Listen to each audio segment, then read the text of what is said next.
Have you ever thought about how a story is told?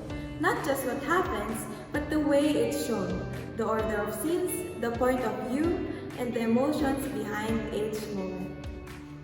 Most stories follow a sequence.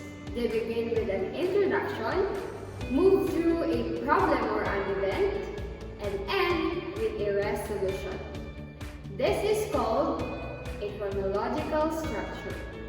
It means events are told in the order they happen. The story, The Small King, is an example of a narrative story. It portrays to a particular account or events, experience, and details. As a reader, it is important for you to identify the sequence of the story. The sequence of the event in the story occur in a precise order so that it makes sense to the person reading it. So how are we going to identify the sequence of events? You can organize the story into 3 sections and ask yourself the following questions. What happens at the beginning of the story? What happens in the middle of the story?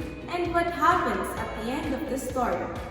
The beginning of the story usually introduces the main characters, setting, and problem faced by or purpose of the characters.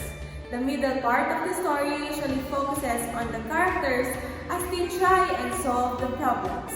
The end of the story focuses on how the problem is resolved or the end of the character's journey. Changing the order of a story doesn't change the facts, but it does change what we feel, what we focus on, and what we take away. That is why learning how to narrate and sequence stories matters, not just in school, but in real life. Scan the QR code to check your answers and reflect on what you've learned. Because in every story, Just like in life, how you tell it makes all the difference.